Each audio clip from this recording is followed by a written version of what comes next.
देखो, एक सिंपल सी छोटी सी 900 क्या मतलब 1998 की कहानी को वनराज ने क्या रिप्रेजेंट किया है। प्रेजेंट करने का तरीका अच्छा था। टिट्टू की जो बायोग्राफी उसने सबके सामने रखी, पर यार स्टोरी में दम नहीं था जैसे वनराज बिहेव कर रहा था। और जो स्टोरी निकली इतनी कॉमन और घटिया स्टोरी, अगर मैं भी सुनाऊंगा तो बोलोगे यार ये है। तो देखो, सच ये है, टिट्टू का बाप बेवड़ा था, दारूडिया था, अपनी माँ को मतलब अपनी बीवी को मारता था, बहुत मारता था। जब भी टिट्टू घर आता था तो वो अपनी माँ के शरीर पे निशान देख रहा था मारने के।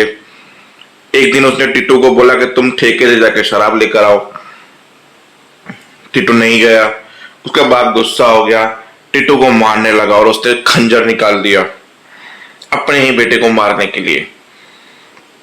बस 2 मिनट के बाद जब टिट्टू ने आंखें खोली क्योंकि डर गया था, तो उसकी माँ के हाथ में सील पट्टा था, उसके बाप के सर पे खून था।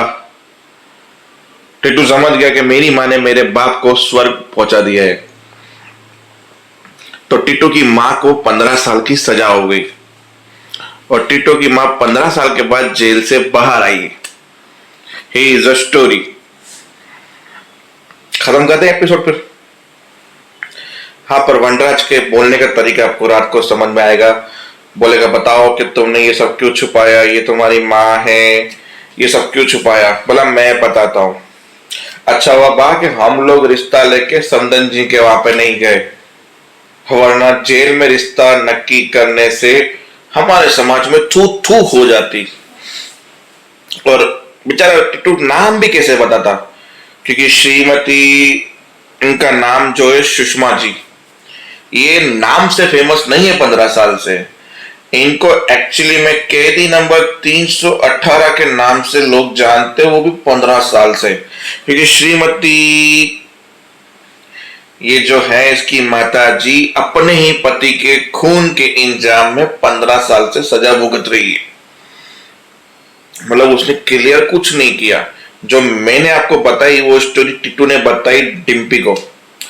तो एपिसोड के एंड में डिम्पी अंदर रूम के बंद थी, दरवाजा बंद कर दिया, सब लोग दरवाजा तोड़ने की खोलने की कोशिश कर रहे थे। फिर अनुपमा ने सबको बाहर भेजा, डिम्पी से बात की। बोला डिम्पी ने बोला मुझे भी जीने का हक है और मेरे फैसले का भी हक रहेगा। बोला ऑफकोर्स रहेगा, तुम जो बोलोगी वही होगा। डिम्पी बाहर आई, टिट्टू और उसकी माँ वेट कर रहे थे, बाकी के परिवार वेट कर रहे थे कि डिम्पी क्या फैसला लेने वाली है। तो बस वहीं पे एपिसोड की सस्पेंस का थ्रिलर खत्म हो। कल पता चलेगा डिम्पी रूम में क्यों जाएगी गुस्से से और क्यों क्या फैसला लेगी।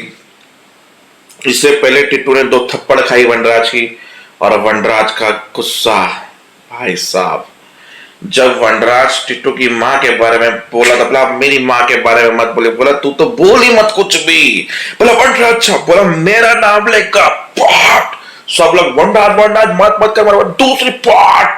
फिर अनुपमा और मनोज बीच में अगर जानवर क्यों बन रहे हो, मार क्यों रहे हो, जब बात नॉर्मली बोल के खत्म हो सकती है तो ये सब क्यों कर रहे हो।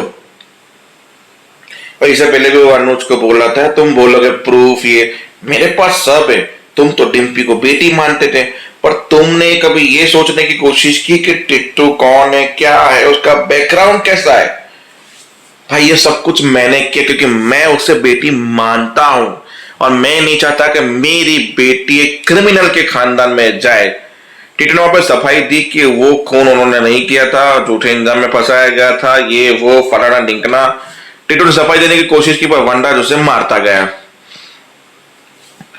फिर अनुपमा टिट्टू को लेके डिम्पी के पास गई कि तुम अब सच बताओ, क्योंकि डिम्पी का सच जान। डिम्पी ने बोला जो पापा ने कहा मैंने सुन लिया, मैं अब तुम्हारे मुंह से सच सच सुनना चाहती हूँ, बिल्कुल सच, एक एक चीज।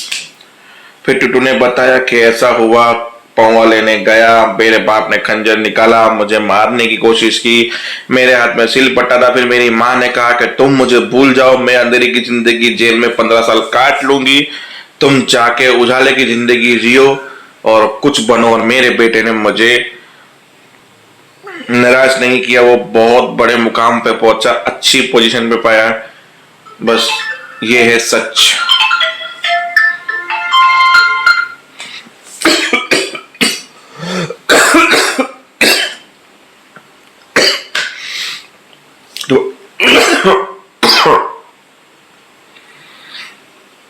तो आज के एपिसोड में इसके अलावा कुछ नहीं ना, बस ये बातें को पहले घुमाया फिराया गया, फिर टिटू ने सच बताया और सबके रिएक्शन।